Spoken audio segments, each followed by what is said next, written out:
I'm Reece Rios. Hello and welcome to the Box Angeles podcast with me. I'm your host, Mike Elder. We're back, baby. Sorry it's taken so long for a new episode. I've been emailing a lot of people and I've been shooting my shot. I've been going for some big names, so they are less likely to come on or even reply to said emails. But I am trying to schedule more. I'm trying to be consistent. I apologize for the delay, but we're back. So, did you miss me? Little housekeeping. Subscribe to the YouTube channel. All the episodes are up there. Clips, important videos. That's the best way to support me. I get paid from those videos. Everywhere else is just kind of pointless, to be honest. But if you want to, Instagram, TikTok, Apple Podcasts, Spotify, leave reviews, leave ratings, share with your friends and enemies. You know the drill. Okay, we're back with a great episode. This week I talked to actor and commercial session director Reece Rios. Reece has been a commercial session director at 200 South La Brea for 16 years, I believe he said. He's been an actor for 25 or something like that. You'd recognize him from shows like Scandal, How to Get Away with Murder, The Rookie, NCIS Los Angeles, Young Sheldon, Monster, Speechless. He's done a ton of stuff. He's been in thousands of commercials, literally thousands. Count them all.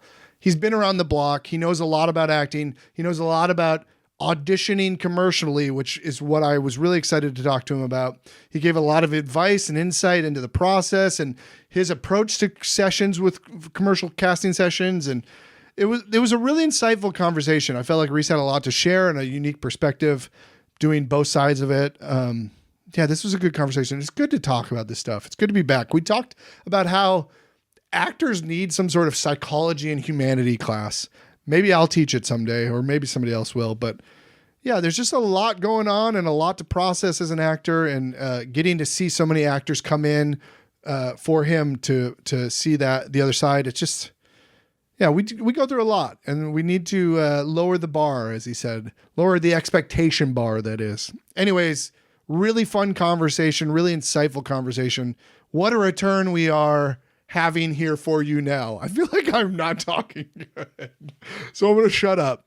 Without further ado, I give you Reece Rios.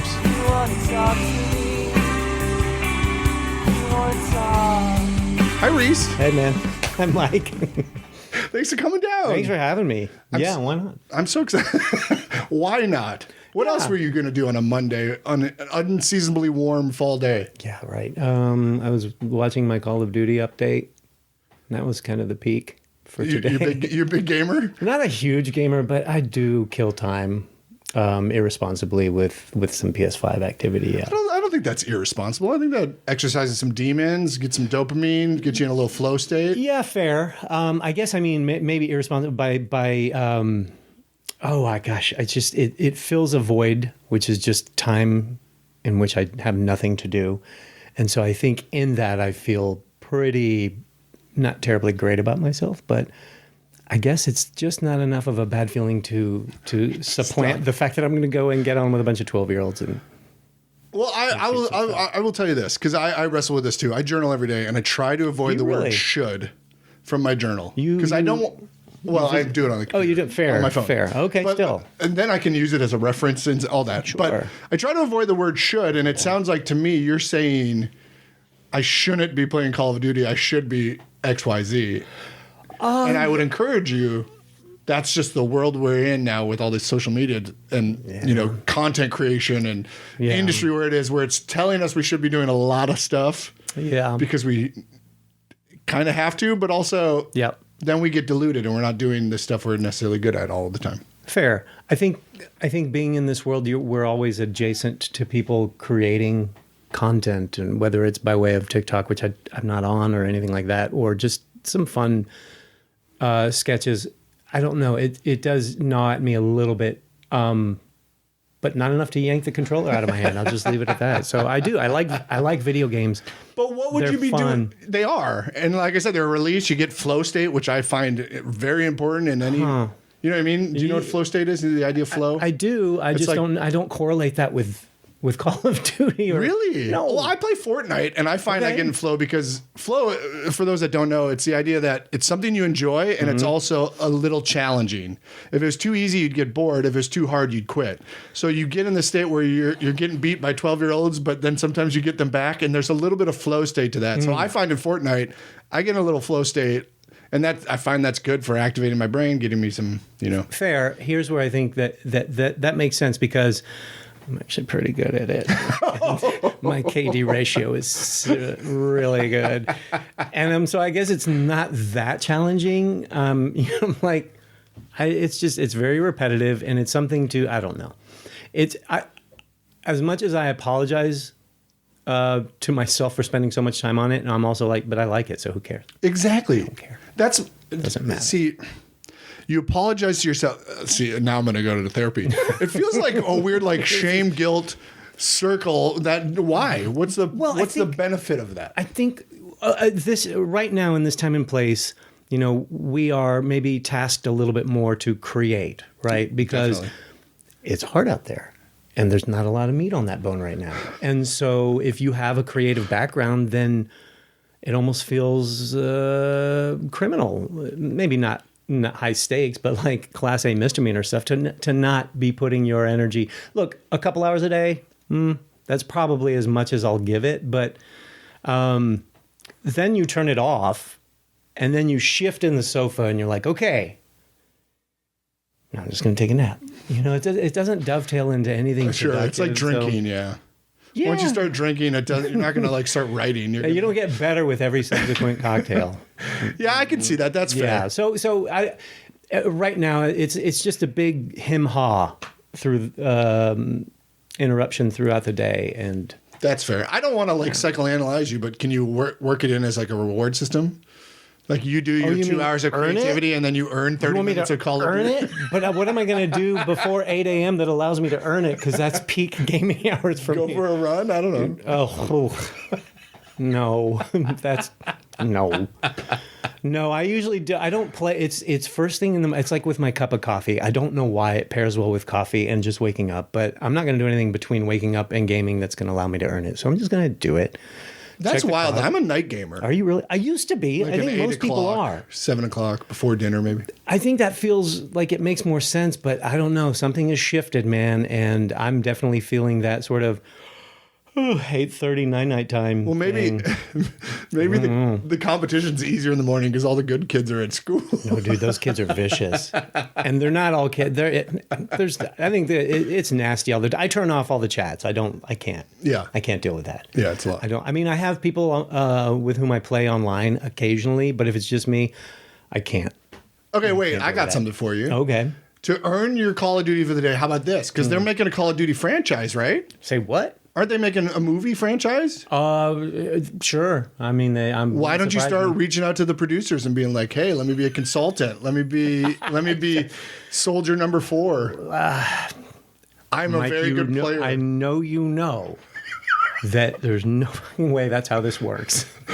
There's no. Well, yes, and okay.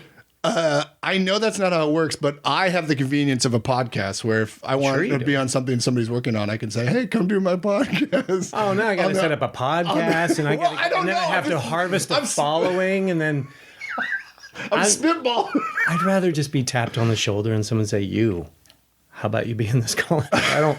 But how are they going to know if? Well, I guess. I mean, look at these calluses, man. I don't know. I don't see that. Are they? I mean, it makes sense that they would make a franchise. I heard that it was becoming a movie franchise. Yeah, they did it with because all the game IP's taken off, Minecraft and all that. I mean, they did it with Halo, right? Yeah, and Fallout is a huge TV show. That's true. Yeah. Anyways, Reece, I'm excited to talk to you because do you know Jonathan Runyon? Yeah. Great session director. Yeah. You are a session director. This is true. And I was talking to our mutual friend, Andrew Hayter, and he's like, you should get Reece Rios on. He's Andrew Hayter, the GOAT session director. And I haven't seen you in a while. I'm going to be honest. Been a minute. Are you working much as a session director now? Yes and no.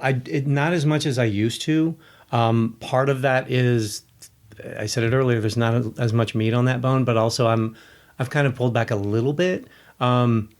It's a job for which I've been very grateful, but it's not not exhausting.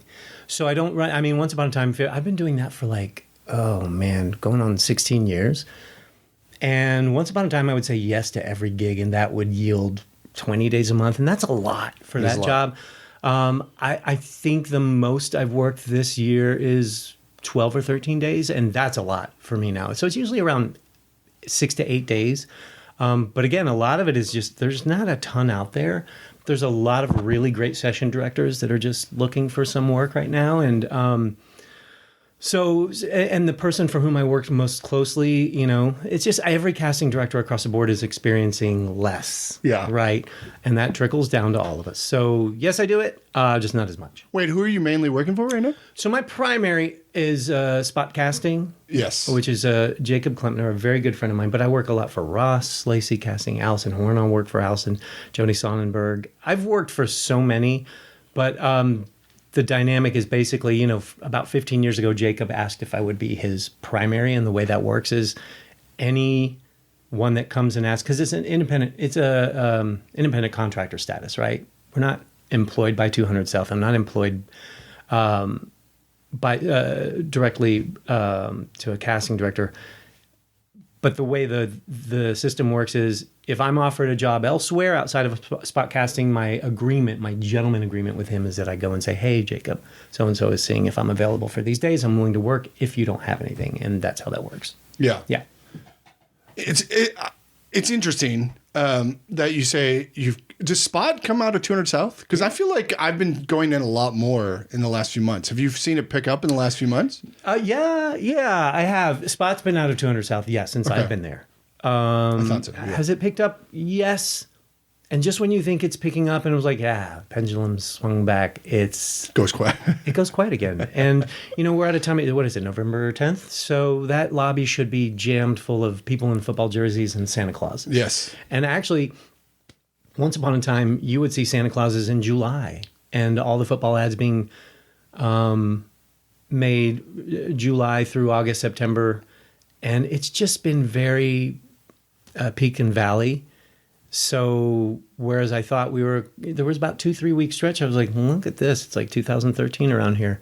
It's back to sort of, and also there's, at 200 South specifically, you see more random casting directors working there from time to time, because those spaces are available to anyone. But it's not consistent. You said I don't know what word you said. You said exhausting or maybe taxing. Exhausting. That job is extremely. Both. Is that outside of very a regular job taxing, or is there something specific that in it that it wears on you? I think there's something very specific, and the way I would put that is, I think, you've come in the room, right? I think that job once or twice. You still got it. I think that job, to do it well, look, man, you're dealing with, and I'm an actor myself for over 25 years. That's supposed to be a very safe space. We're supposed to create a space that lets you come in and feel loose and absorbent, and I can come in and play. And I, on the other side, when I come in to audition, I always appreciate a little bit of brightness, So therefore, when I'm directing a session, I think that job requires personality. I think to be of service to actors coming in, you have to showcase a little personality and a little energy. I think it's helpful. It loosens things up. It breaks that sort of tension. And I will sum it up with this. Personality is fucking exhausting. Having a personality is really exhausting because that is who I am in the room, but it's a little hyped up for your benefit. And now sustaining that over an 8-hour period is really exhausting because I don't think it's fair to be a little dead by the end of the day when all the 10 and 11 a.m. people got the best version of me. So sustaining that sort of energy, that's really exhausting. Personality on that sort of plane over a long day really wipes me out. That's really fascinating. That's something I would never think about, but it's true. Like when I go in there, although I will say this, maybe I'm special. I try to give something to them, something different in the sense of like, I crack a joke after the explanation or whatever, as I'm leaving the room to give them, something because They give so many of those explanations, and people are just like not paying attention for whatever self-sabotaging reason, which is a whole different rabbit hole. And then they leave, and then they have to explain it again. And I always just try to give them some sort of human interact to acknowledge them as a human. I think that's nice, and I think that's great. And I think you hit on something that's really frustrating. Is I think the hardest part of that is it is basically an assembly line. You see, I mean, like if I'm seeing whether I'm seeing the same role or different roles over the course of the day, I'm still giving the same explanation and trying to infuse it with the same energy and the same, trying to be succinct and informative all at the same time. And then to do that and then to be met with this blank stare of like, wait, what do I do again? I'm like, God damn it. Yeah. That's just so draining. So when, that's probably the thing I appreciate the most is when it's one of the things you'll hear me say. When I see work that's done well, especially after a first take, I'll say something to the effect of, oh, thank you for listening. And I mean it. Yeah. Thank you for listening, because now we can split some fine hairs and adjust something, get into the micro bits of this and have a little fun, versus me having to fix things that you just did not do because you weren't listening or you got distracted or whatever. So, however you register that at the end of an explanation, if it's a little eye contact and you have something fun to say just to punch it up, great. Yeah. Thanks for being there and thanks for listening. I just had an in-person it's interesting you say that, because I just had an in-person last week that after my first take, he was like, this is the first time all day I've said this, or I didn't have to say tone it down or something along those lines. And it seemed like that brought him genuine joy that he didn't have to re-explain or like. And then he's like, okay, now let's play. And that's so funny. I bet that's really rewarding for you guys to finally find that. Nice. We should, what? It should be the other way, where for every 10 people, it shouldn't be 1 or 2 people who are like, oh, thank you. Yeah. For making my life a little easier. It should be the majority. But I think that's the biggest thing, that the biggest challenge is listening. Whether it's to me giving the explanation and when I'm being hyper specific about what we're looking for, what I'm trying to get out of you, or being in the scene and not being, watching an actor waiting for cues versus actively listening. That's what I typically see. And I don't know. I think those are low percentage choices, but it does wear on us, and it makes the days longer and harder. And so, yes, when you come in and you do something that makes me go, oh, thank you. I'm going to say something to let you know, appreciate you, pal. Yeah. Well, it's just acknowledging the humanity of it, right? I'm sure a lot of people. It's the same as waitresses and waiters. People go in there, order their food rather than saying, hello, how are you? It's simple humanity. And it's the same with you guys. It's a very similar setup where we're here to do a thing or get a thing. Yeah. And we're just pretending you're not there. Well, I mean, there's a lot of, look, I also have to take into account that I know a lot of these actors are coming in the room very nervous. They want to do well. They want to do what's asked of them. And when you're nervous, then your mind gets a little clouded, and you'll have little lapses in listening, and you'll miss something little. But that's just a very natural reaction to, or a byproduct of being a little nervous and just taking that extra breath. So, I grant everybody a little latitude in that area. Sometimes there's... That sounds exhausting to me. Yes. More so than the personality, giving everyone latitude would be exhausting. It is, and I can't help myself. I'm not trying to... Look, I'm not sitting here on your nice sofa saying, I'm a really nice guy. I just can't fucking help it. I have a lot of sympathy and empathy for what goes on in that room on the other side. And I think I can do a pretty good job of telling when someone's just either having a little bit of a tough day, having a hard time with the material, they really mean well, and those that just absolutely came in half-assed and didn't really listen, are a little entitled, taking things a little for granted, etc. I think I can separate those two. And when I see the former, I tend to...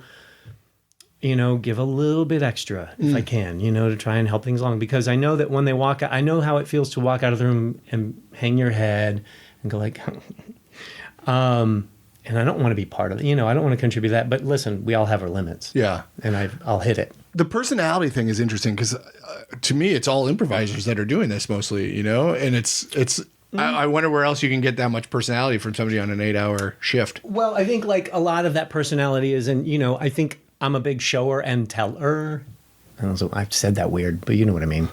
I like to show and tell when I'm giving an explanation. You're demonstrative. Yes, and I very gestural. And then also, I tend to go through it. I'll take a step back. One of the parts of the job is in the morning, you get the treatment, you get the script, and you basically are going to pitch to the director. I'll look at Jacob, and he'll actually go, how do you want to do this? Actually, he'll go a step further and show me what you want to do. Because if I can demonstrate what I'm going for and he buys into it, then he can go on without concern. So I'll show him, and he'll like, that's it. Great. That's what I want. Awesome. So then I tend to do that for the actor because I think a lot of actors can then cut and paste, and it helps with the timing. And when I feed you the timing, I'm not line reading you per se. I'm just, hey, do this or your version of this, and you're good. You'll be close enough to a callback. And if you're right for it, that you'll get one. So yeah, it's in that repetition that's just draining. And so it's performative. You're performing many, many times the same thing over and over for the benefit of others. Yeah. And I think maybe that creeps in there a little bit. I was like, it's not my opportunity. It's your opportunity. So I just want a decent break, and I want to get home on time. It's tough, man, because and I've probably been guilty of this, but a lot of actors want to make their problems your problems, right? As far as getting places on time or having trouble with this. And, couldn't find parking. Yeah, I know. What's the deal with parking? When I get this, oh boy, I'm about to give a cheat code away here. Oh, I'll tell you what. Yeah, I'll share this with you. Where do I look? Hey, either one. Go to this one. So here's something you can do to help your cause. If you're really late, first of all, you should call your agent. Yeah, let that's them know. 101. And then there's another step beyond that. If your agent ever says, "Oh, I'm sure it's fine," that's not good enough. Unless they cite a specific, "Oh, we have another actor going in an hour, so clearly you'll be fine." If you hear anything other than that, if you hear a version of "I'm sure it's fine," you have to get them to, "Will you please send a message by way of text, email, or call them and make sure it's okay?" Because I don't want to drive across town to find out they're not going to see me, right? So let's make sure we're doing that and treating it as a profession. Now, let's say you're an hour late. And let's say, I hope you did that, because the first thing I'm going to ask you is, did you call? Because one thing I'm doing on my end when I have a schedule and I see your name at 11 and it's 12:15, you haven't shown up. I'm like, where is this person? And what's your reason? Because what if I'm changing categories and I have to tear down something and rebuild? So, here's a quick way to absolutely assure yourselves I will not see you in that moment. You're signing in considerably late, and I ask, "Hey man, did you call?" And you look up as you're signing in and go, "Traffic." And I'm like, you just blew it. I was like, really, in Los Angeles? I'm going to cite traffic. We're not going to have thought ahead or prepared enough to know that maybe I should leave 5-10 minutes earlier, or maybe, and how bad was, do you know what I mean? It's the most half-assed or no-assed thing you can throw my way. And there's still always this sort of, as they're signing an expectation that they're going to be seen. And that's when I'm like, you missed it. I can't indulge this. I can't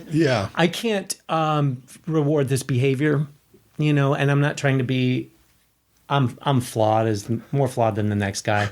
But come on, it's really hard out there. And there's a lot of people that would kill to have that opportunity. There are a lot of actors that would have showed up an hour early because they haven't been in a room in months, if not years. So come on, man. Now, if you come up and you're signing in and you've got your hat in hand and you say something to the effect of, "Hey man, I know I'm late. I'm so sorry. If you can't see me, I totally get it." I'm going to go, hang on, let me figure it out. Yeah.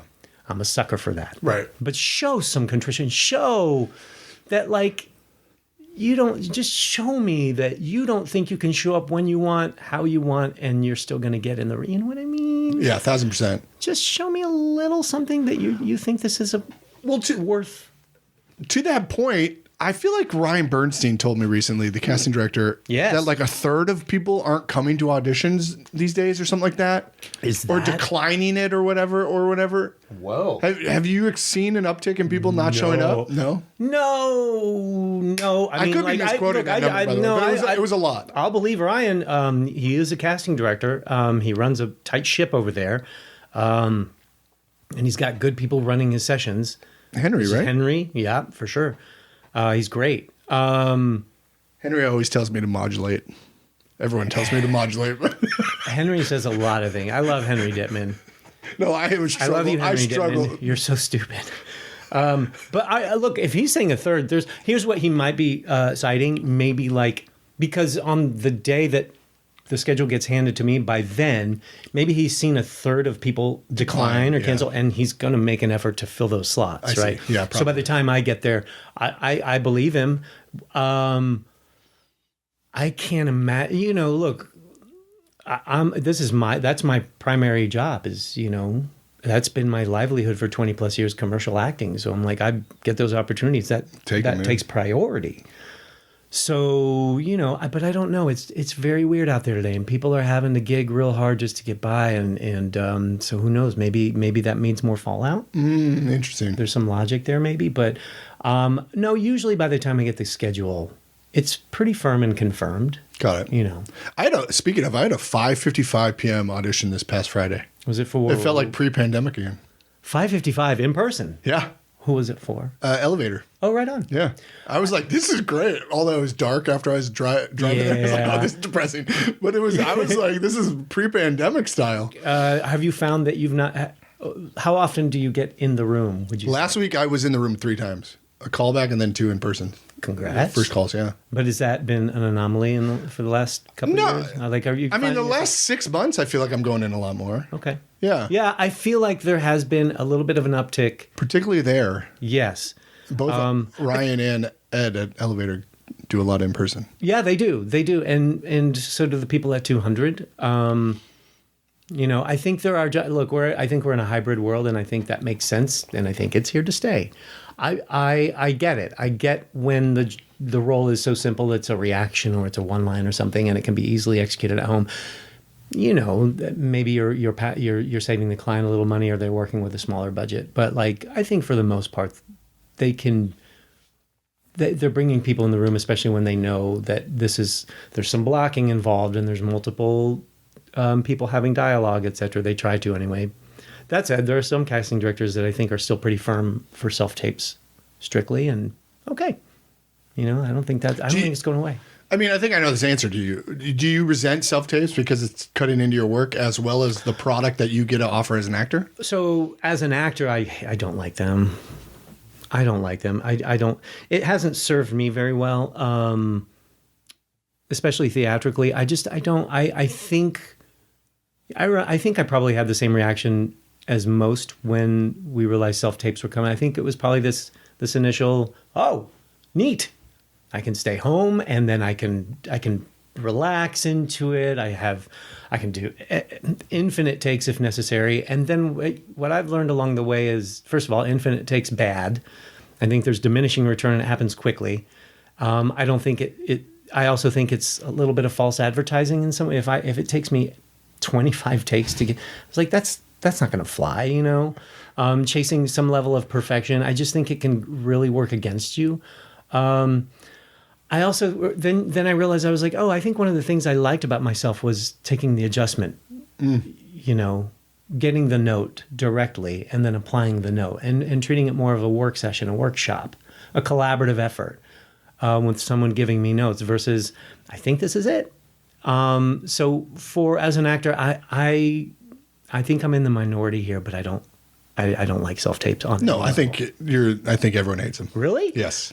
Really? I just saw a new Instagram account called "We Hate Self-Tapes," and we're a group of actors that want to end self-tapes. Maybe more people are coming over because I also teach, and I know I talk to my students a lot, and it seems like the overwhelming majority like the self-tape.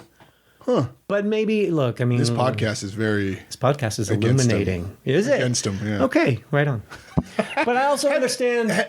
Well, I understand, like, for somebody like me who can't book anything and the amount of one-line opportunities for theatrical gigs I've gotten via self-tapes, I realize I probably wouldn't have got those if we were in the room. So I recognize the benefit to that, but I just don't know. I think it's too much of a detriment. I think so. And I think there's something, especially theatrically speaking, those one-liners they're so hard.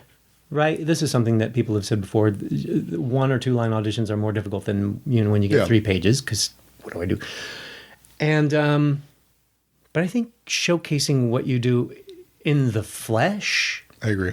And with that come, under duress and it's, all I know is I can either be at home by myself and come up with clever ways to deliver this one line, or I can be in the room, be a little bit nervous, but demonstrate what I can bring to a live set that will have hundreds of onlookers. And I wonder how many times, someone has booked something from the safe confines, the warm confines of their own home, only to find themselves on set with a bunch of strangers looking at them and going, oh. We've had stories on the podcast. Yeah, we've had stories. So, have you? Yeah. Yeah. From directors, it happens. Oh, I'm sure. I've always wondered. I imagined it happened. I've never heard, but I'm like, I just, because I coach a lot. And I coach for theatrical and commercial. And there are some times that I'll coach someone and we'll spend a long time on something. I'm like, okay, we got it. We got it. It took forever, yeah. And then they book it. Yeah. Oh. And my visceral reaction is one of joy. I'm like, oh, I'm so thrilled. But immediately I'm like, okay, I hope it goes okay. Yeah, get in there there's and something do your about job. Turning on. Yeah. Like before an improv show, you turn on. You That's know right. what I mean? You get a little nervous. Yeah. And you have to show up for that. Yeah. And I think that all of that can be used for good.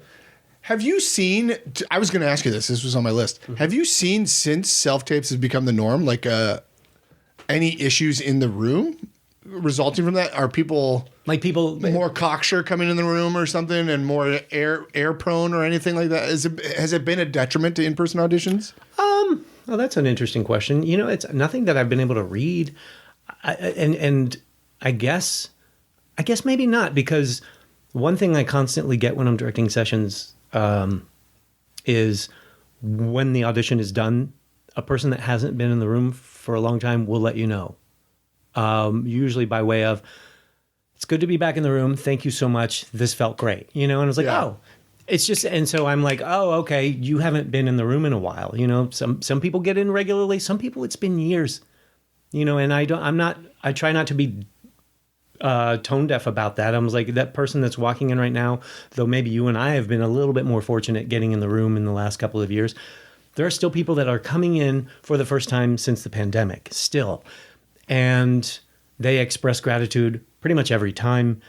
But there was only one time that an actor came in, and an actor of note that I know had a pretty decent career anyway, and they really, really struggled early on in that one audition. It's like visibly shaking and sweating and things like that. And it was, I remember stopping down, swinging the camera around, walking down, sitting down with them for a couple minutes, saying, "Hey, man, it's all good. You're going to be fine. It's good." Wow.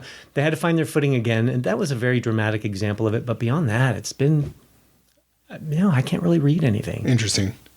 Yeah. That's interesting. You said you've been session directing for 16 years? Yeah. Does that make you a better actor, session directing? I do get that question a lot. Never mind. I take it back. No. It's a wonderful question. That's why. Because it's probably the number one question people have about that job is like, but it'll be phrased a number of ways. What have you learned, or what can? And my answer is always the same. I was like, I learned what not to do. Yeah. And what not to, and I don't even mean what not to do as an actor, but what not to do as a person in the room. I have one simple objective when I get in the room. I want to get in there. I want to speak when spoken to. I want to be the best listener in the room, and I want to get the fuck out of there as fast as I can. Sorry, I cussed. Is that bad? You're fine. Oh, is that okay? I should have asked first. I used to cuss. I cuss a lot, but I'm trying to be good on your program here. If that's okay, forgive me if you're like, hey, dude, we have a very young audience, and kids don't cuss. No one under the age of 25 cusses. So it's what not to do. What not to do. I don't. I keep it really simple. I just want to be a listener. I want to do what is asked of me, and I want to get the hell out of there. Yeah. I don't want to try and do anything extra. Nothing is universal from one director, one opportunity to the next. But, I've seen so many that I'm like, okay, I know the majority of times, best thing to do is this, which is just be myself, breathe, do the job, get out. Yeah, I sat in with your buddy Colin. Colin Sweeney. Colin Sweeney. Probably 12 years ago. Did you in really? a session. Yeah, he was like, you should sit in with me. No kidding. Because I interned at West Side and everything. Closest friends. Oh, yeah. But like, yeah, it was like, he was like, you just see it. It just, when it works, you see it. And yes. It's like, you just seeing other people do it and realizing everybody is going through the same ordeal. It's just like very, it evens the playing field a little bit, I think. I think that's a good way to put it. Because we think people, it's kind of like sex. We think people are like, well, maybe not sex. No, go on. I want to hear the hell everyone does it behind closed doors. We think we know what we're doing, but we never really were taught what to do. And then we're kind of in there and we're like, and then everyone's sort of like that, That's not at all like saying. I was like, I never know what I do. What I'm doing. I don't know what I'm doing. Right, but like you assume other people know, and then you see other people. It's like voting. Everyone assumes you go to the voting booth and you know how to punch the thing, and then you get hanging chads, and then nobody actually knows it because nobody's been taught what to do. I mean, fair. We all have our thoughts and our insecurities, and when we're in there, it's all manifest, and it's just really interesting. Yeah, to watch. I think the misconception is that most people, and I've heard as much, people will say, "Oh, you see what the best people do." But what I infer from that statement is that, oh, and do you think that I try that? Because that's insane. What the best people do, what are the best in this case, meaning those that work consistently or the faces with which we're familiar being on television all the time. Great. If they do something and then I try to do that thing will fall so flat. And, another way to put it is it'll look so inauthentic. What I take from that is, cool, I'll bring my own little isms and toys into the room, my own little wackadoo nuances, and that's what I have to sell. And I'll be very comfortable selling that. And if they're not buying it, there's not much I can do, Right. But to do that specific thing or to deliver, I think sometimes a lot of people come in with a result-oriented mindset, meaning like, what's the finished product you need to see? What's the polish on this? What's the button I need to get to the callback? And I'm like, I don't think that's the way at all. But wouldn't it be great if there was a way? Wouldn't it be great? I'm a math mind, so I'm always looking for like patterns. Very analytical. I'm trying to figure out what the key is. Yeah. Like to crack that code. If they would make us wait after a call. Last week, one guy got asked to wait. I was like, oh, that's good. Nobody else has been asked to wait. He's like, no, everyone's been waiting. I'm like, yeah, but you're the one that got asked to wait. Yeah. That's a good sign. And then I get out and they're like, you're good, go. And I'm like, son of a bitch. I know. And we'll take that personally. We'll take that personally many times, right? We're like, what did I do wrong? Yeah. But I think the thing that we got to remind ourselves of, and I had a manager that told me this years ago, and I think I still hang on to this because, we have to remind ourselves how hard it is out there. And I tell my students this all the time, and we cannot just measure success by bookings alone because we won't last. It's way too hard. But that when we walk in a room, clients and or directors, even sometimes session directors, think one of two things when they lay eyes on us for the first time, and that is, oh, please be good. Yeah. Or next, right? And if you're a next, there's not much you can do. And what does it mean to be a next? Well, I don't know. It just means that when they close their eyes, you weren't it. Whether it's the shape of your head or the whatever, the color of your eyes or your whatever. It just does. It's not hitting that tuning fork in their belly that makes them interested. Right. And that's what I kind of learned from the Colin session was like, you just see the people that sort of fit. It's hard. It doesn't make sense. It just, you can't explain it. But we still take it personally. Yeah. Right. We still take it. You weren't asked to stay. What did I do wrong? What could I have done different? That's the question I get a lot after callbacks. What could I have done anything different? To which I often say, nope. Yeah. Now, there are times that, you just were not listening and you didn't do what was asked of you. So you were a please be good, but you weren't. But most of the time, it's like, buddy, there's a lot of times I'm running a session and I see someone Mike, you come in and you do a great job. And I'm sincerely happy with what you did. First of all, I have a hard time lying about that stuff, so I don't say great job if I don't mean it. I'll say something else. Yeah. I'll Nice to see you. By the way, now you're getting my other tell. Yeah. I shouldn't have said that one because now I'm Good to see you. looking. Now I got to tell. But I'll say great job. Then I'll see you 2 weeks later in the lobby or where at Air One. Not at Air One. I won't go to Air One, but I'll see you somewhere. And how are you doing? Oh, good. Man, I didn't get a call back for that thing, you'll say. And I'll say, oh, yeah. And then you'll say, yeah, you said I did a great job, you know? And I'll look at you and go, you did. You did a great job. And it just wasn't the thing. Yeah. You can't do a damn thing about that, can you? It's tough. While you were talking, I was like, I should teach a business of acting class. But now I'm thinking... sidebar, I don't want to teach one, but I feel like there could be some money there. But what would honestly be better is like a psychological / humanity of acting class where it's like acknowledging the session directors and like realizing that you probably didn't do anything wrong. You did exactly what you should have done. And it was through no fault. Like there's just so much of that I've learned and clearly you've learned, but it's taken us many years to learn. Yeah. And I feel like it would behoove a lot of new actors. Yeah, I think there's something to that. I teach and I spend a lot of time. The first hour I'm talking to a new crop of students, I'm letting them know my objective here is simple. I want to lower the stakes. Yeah. We bring in such high stakes. We bring in the highest stakes because, especially at a callback, and when we bring in those kinds of stakes, you're so close. If I get this job, this job. If I book this job, I'll show mom and dad, friends from high school, see, this is a career. And so much, we put so much on that.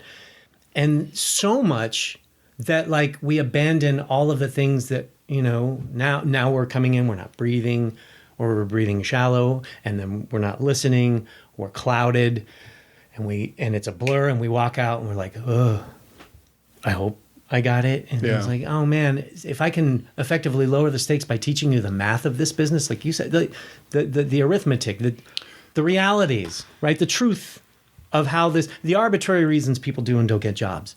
If you have that knowledge, then at the least maybe you can go in the room and going, there's only so much I can fucking do. 1,000%, yeah. This is it. My wrists don't get thicker than this. So if you want me to be a fireman, this is as big as these hands get. I'm not your guy. That's okay. I'm outing myself. Wait, what class do you teach?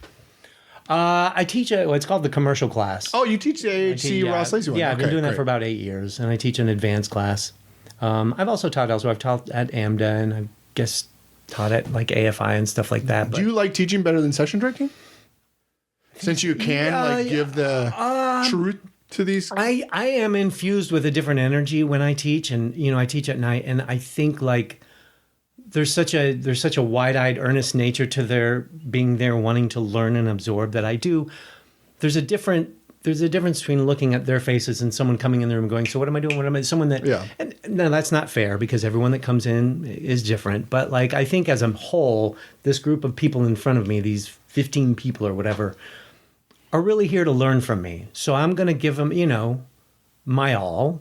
And it's a 3-hour class that flies by. So I think I do like it a little bit more because it's also not as repetitive and I keep it a very open forum. So we're always going down random avenues and I find that helpful for everybody. And so it's energizing in a way. Yeah. I go home very tired, but I ultimately do like it. And I do like directing sessions. I like helping people get work. I really do. It's just exhausting. I'm tired.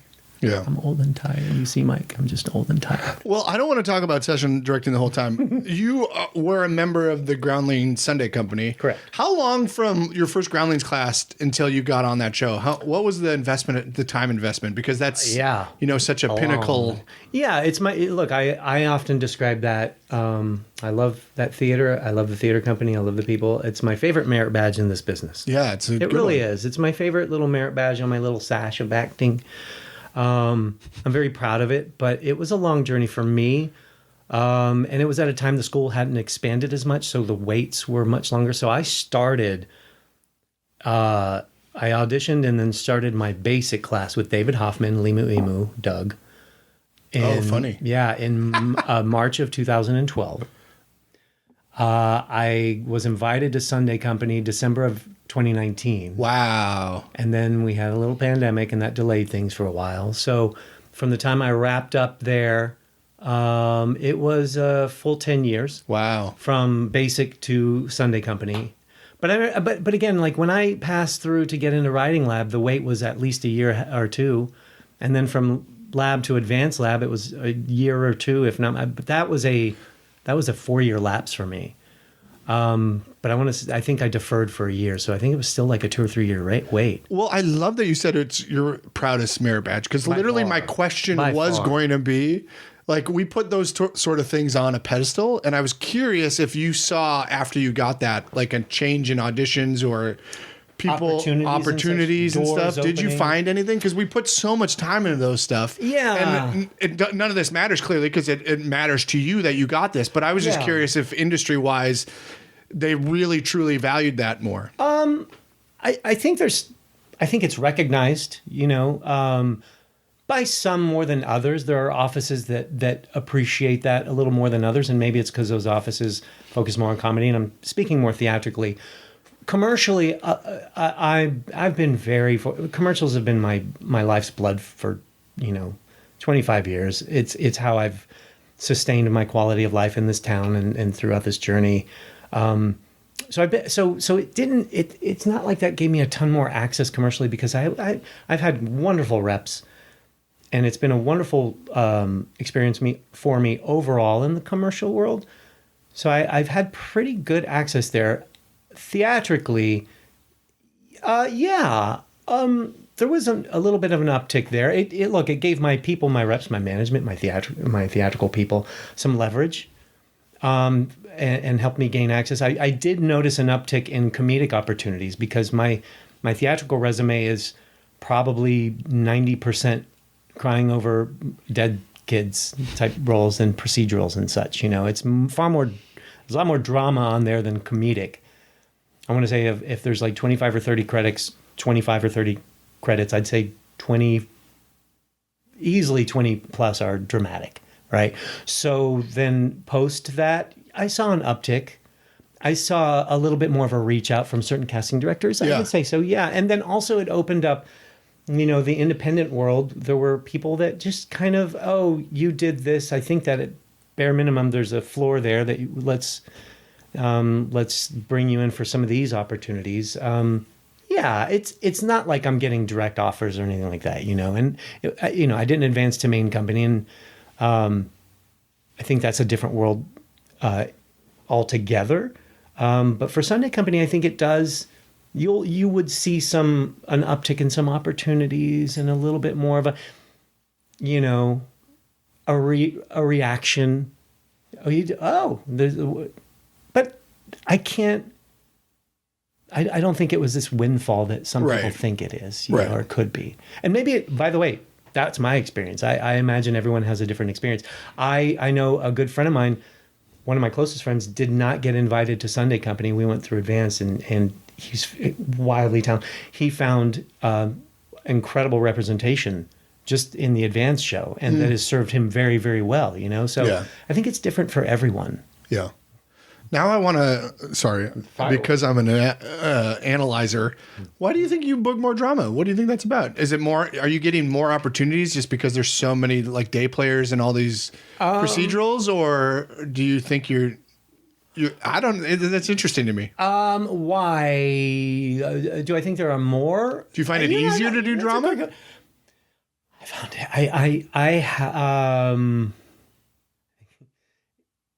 I don't know if that's the right. I love comedy just the same. I have the same experience when I'm done pretending to cry as I do when I'm delivering a hilarious joke or something. I just really enjoy it all. Do I find it easier? I've been very accessible. And I can, sometimes you can just book a job because you can bring the emotion to the table, and that's what talking about being in the room, going back to that. It's like, I'm going in the room, I'm going to producers for a procedural, and I'm going to be sitting in front of a panel of strangers, and I'm supposed to have a breakdown. I've always been very comfortable with that. I love it. I think it's just so fun to melt down and just to be I remember my recurring on Ray Donovan I booked because it was just one take, and it was with I'm drawing a blank. But I remember I was giving this monologue on how I was molested by priests, and I was melting down, and there's snot bubbles coming out of my. And I remember the casting associate cut and said, "Are you okay?" I was like, "Yeah, I'm great." And they're like, "We don't need to do it again. You're good. You're good." I was like, "Oh, great." And I felt great leaving. Well, they asked me to come back. I had to go to a callback on at the soundstage. John Papsadera was his casting director. Thank you, John. And I was the only one they called back.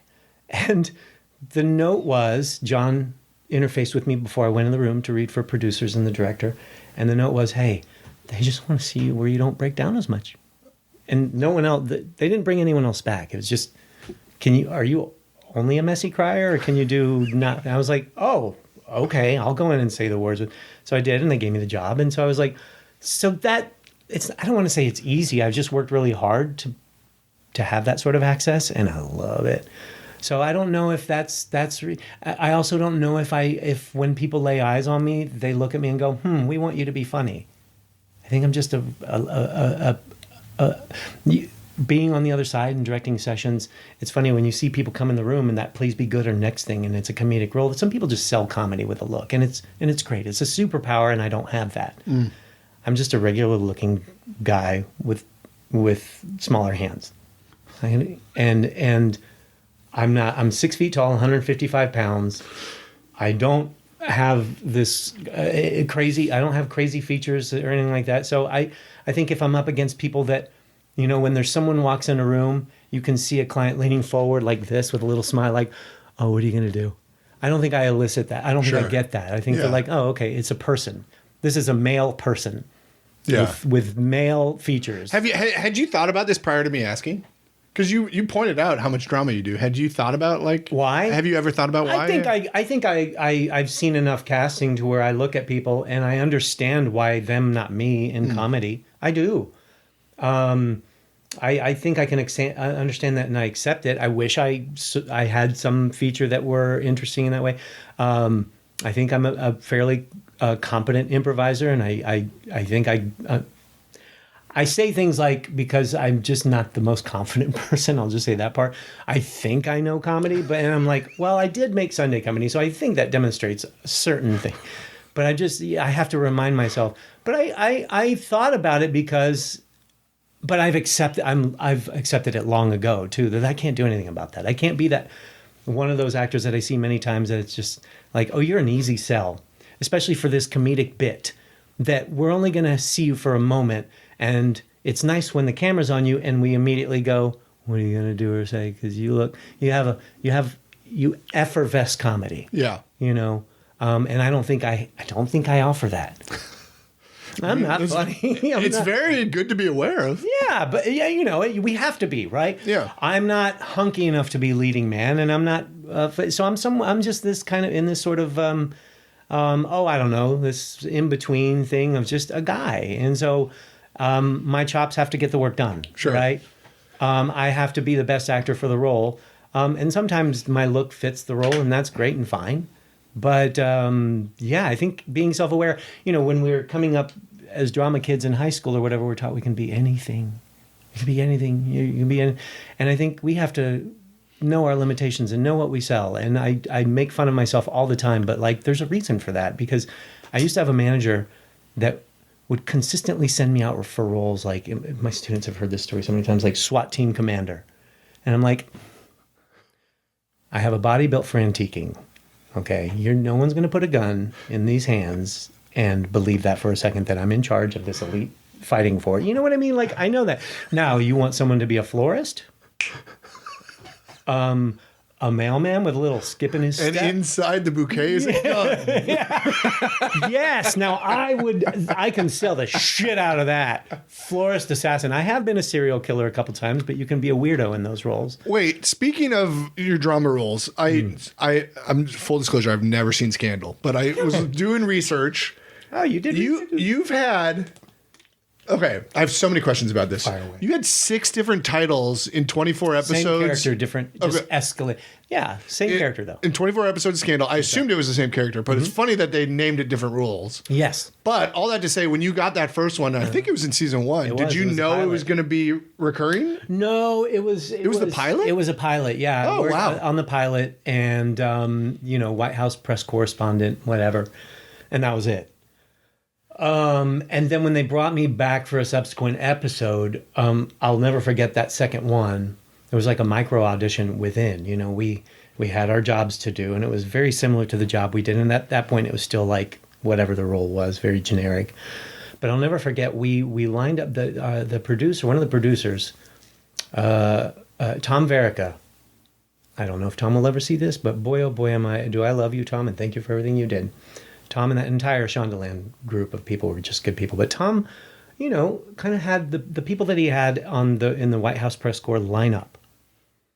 And all he wanted to do, because, it was a Shonda show, so I think this was part of it. It's like there's a pace to those things, right? And it was season 1, and I think they were just trying to figure out, hey, the thing about White House correspondents is they tend to be the same person. So that can't be, I don't think that's a revolving door of characters, right? So what they did was line us up, and they just drilled us. They started on the end, and I remember seeing it come down the line. It was like, hey, I just want to hear your line as fast as you can. And people would try and get through it, and if they stumble, again, and I want to stress this, just in, it could not have been a warmer approach to the thing. Tom was very patient and kind in doing this, because actors were getting really nervous, because everybody's watching. And so it was just there was one actor in particular who just was almost having a micro panic attack. And Tom was like, it's okay. Take your time, take a breath, and we'll come back. Just say the line. When this was your scripted line, like each individual scripted line, or the same scripted line for everybody? It was our own scripted line at that time, if I recall. And when he got to me, for whatever reason, I felt fine. I was like, brrr, and he goes, again, brrr. I was like, okay. And I was like, whatever that was. Well, I think what that was okay. We now have our White House press corps for the series, and then it evolved from there. Then it was Peter, and then there was an episode where I was sort of identified as Kerry Washington's inside guy. She would call me. This was an episode directed by Regina King. What a dream! What a beautiful person. But she directed it. And I'll never forget that. Those days, she was like, "You're Carrie's guy on the inside. She calls you." And so that one particular episode opened up with her calling me on the phone, trying to feed me some dish to feed to the whatever. So it sort of crescendoed from this little under 5 to a guy that's, and myself and several other the White House correspondents, we became very close. Up until the series wrapped, and they brought us to the series wrap party, and that's awesome. Yeah, they included us, and so that's why you see so many titles. But I want to know more specifically. Yeah. So it was one audition, presumably for the pilot, correct? And then that mini audition, and then you never auditioned again. They just called you up, and every time it was like, yes. At that point, it was like Scandal calls you back. Scandal would just send dates, and you had no idea when they were coming. No, I started to, once we wrapped our head around what this job was, we were like, wonderful. Yeah. We scored. That's great. And, Denora Walcott, she was one with whom I was very close, and some others. And we recognized, once we came back a third and fourth time, I was like, logic suggests that this is how this goes. Yeah. Unless, one of us does something terrible. And then that just persisted for 7 seasons. Wait, who was this other person? Denora Walcott. She was in a similar position. She was another. Oh my God! Now I'm panicking that I got her last name wrong, and I adore this person with all of my heart. Forgive me as I just make sure, because if she watches this, she needs to know. We got it right. It's right. I know it is. I trust your Malcolm Gladwell. Denora Walcott. Yeah, that's what you said. I love you so much. Now you second guessing yourself looks worse. Second guess. I'm not a confident person. Yeah. I'm not a confident person. Wait. Now, I'm all the cameras. Feel free to tell me to shut up. But the first one was a co-star. Correct. Then it became like a guest star. It was pretty much. And then did you end up getting a recurring rate eventually? We got recurring rates, but I was never a reg. never series reg. Right. Never series reg. So no, they gave us above scale. So you kept getting a bump every time. Yeah, they paid us above scale once we got established, and they were that. I mean, they were. There's so many productions that are tight knit families after that one especially was just Tony Goldwyn and Kerry Washington and Sean. Everyone from top down were so inclusive. Almost to the point where I was like uncomfortable, and it just really made you feel like part of it, even if we weren't regs. And I remember Carrie was sitting next to me one time getting makeup done, and this was like December of 2012, and I only remember that because I think it was on the heels of Django Unchained, where she, correct me if I'm wrong, I think she was nominated for an Academy Award, I think. So she's Kerry Washington, and her star she's a shooting star at this point. She's wonderful and so lovely. And I'm just me, very, very unassuming, unconfident me. Small hands.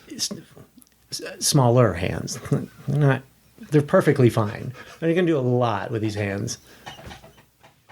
I did this to myself. But I was sitting next to her in the makeup chair, and I had a Trident commercial running.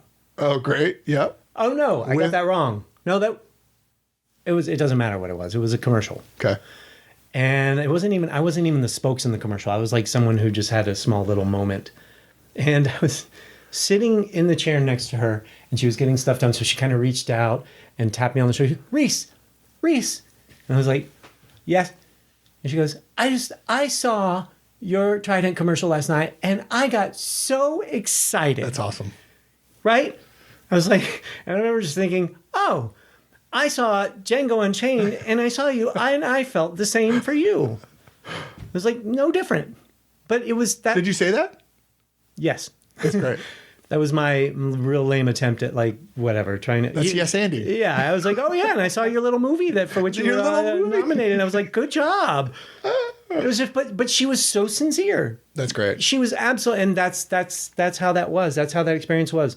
Tony and Joe, Tom and Verica, and they were just so warm. So that was that's a very cool. Precious thing that I got to do. Wait, sorry. Back to money. One more thing on the money. Talk about. You said they paid you above scale. Yeah, they didn't have to do that, right? No, that's great. And at what point did that happen?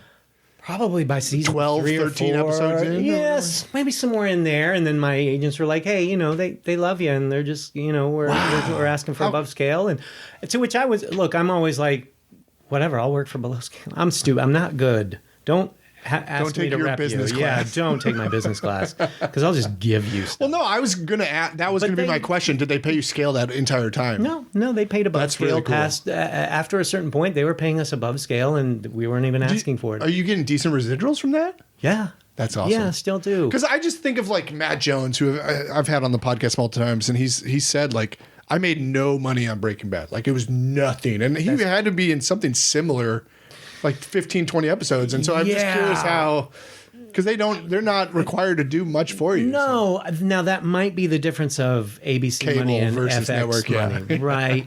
I think that's where the difference lies, is this is primetime ABC at a time where still, peak television, we're still doing that more than we're streaming, I think, at least shows. So I think, they had much deeper pockets for that sort of thing. But yeah, no, there was I get some a nice collection. In fact, I get 2 sets because I incorporated somewhere in there. So half of it comes to all the shows I did post incorporation, etc. But no, it's good. It's a nice little chunk. It's nothing it's not enough to get me insurance, but it's enough to get me on my way. Yeah, that's great. Man. All right, we got to get out of here, but I asked one last question. Please. Who took a chance on you? So many people. Well, name them all then. My wife. She cast you in that Trident commercial. A lot of people don't know that. You mean industry-wise? No, it's fine. You can say your wife all you want. That's fine. Who took a chance on me? I just think it's important for people to take a chance on people. Tom Verinos or whatever his name Tom was? Verica. Yeah, he took. I'm trying to think of this, because it's a fair question. I'm also like, well, aren't we? Isn't someone taking a chance? I suppose we tether it to a time where we're a relative unknown to that person. You choose your own adventure. Because I just think to get anywhere out here, somebody has to take a chance on you. Whether that's your fair. first agent, whether that's a casting director that brings you in a lot of times and keeps trying. Yeah, well then I think a producer that gives you a recurring role. It's all that stuff. When I moved back out here, I was born here, raised in Texas, started this career out of Texas, moved back out here. I will say then, if I tie it back, because, and I talk about this with my students all the time, they're always like, how do we pitch ourselves if we have nothing on our resume, And I'm like, well, we all have nothing at some point, everything, we all have a blank resume at some point. And you're right. Someone has to take a chance on you. And so we lean heavily on our reps to get some opportunities our way, et cetera, et cetera. And I'm trying, I will tell you that Scott David took a chance on me, because when I first moved back, now I moved back here almost 20 years ago, but now I'm with guys in my category who have been here because I spent 5 years in Dallas, based out of Dallas in this career. So these guys had a head start. I'm coming out of Dallas with one theatrical credit at the time because they shot this show out of Dallas, Prison Break, right? So when I came out here, I was like, I got to play catch up a little bit. And this was at a time where workshops were a little more prevalent, and one of the few things you could do proactively to get in showcase. Yeah. And I remember I showcased for Scott David a Friday at one place, and Saturday morning at the very next place. And at the first time, I remember thinking, I was like, oh my God, I'm going to look like an insane person, obsessed. And I said as much to him that Saturday morning. I said, Scott, I feel silly. You saw me last night. Now I'm second guessing this. He was like, why? Let's play. Well, cut to, he gives me an opportunity the very next week for a guest on Criminal Minds. Amazing. I didn't get that. And then he brought me in the very next week for another role. And this was for an unsub, the serial killer of that episode. And I got that. And I was like, yeah, I suppose Scott David. And that really did help. That's cool. Create a bit of an on-ramp. Is he still casting? No. I haven't heard that name.